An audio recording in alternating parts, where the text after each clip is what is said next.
بسم الله الرحمن الرحیم و کل شیء احصیناه فی امام مبین. کل شیء، امام مبین، همه چی رو داده به امام.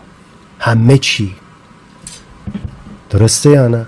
همه چی، صفات خدا، خالق، رزق میده، شفا میده. کل شیء احصیناه فی امام مبین.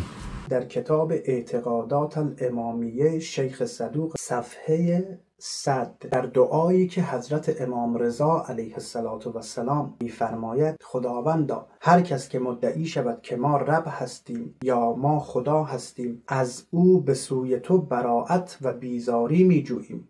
هر کس که مدعی شود که خلق، یعنی خلق کردن، به ما سپرده شده است، یعنی خالق هستیم، و هر کس که ادعا بکند که رزق بر عهده ماست، که ما رازق هستیم، خداوندا تو شاهد باش که ما از او به سوی تو بیزاری می‌جوییم، آنچنان که حضرت عیسی علیه السلام از نصارا بیزاری جوز. وقتی اونها ادعا کردن که حضرت عیسی علیه السلام خداست یا پسر خداست، از نصارا اظهار بیزاری کرد.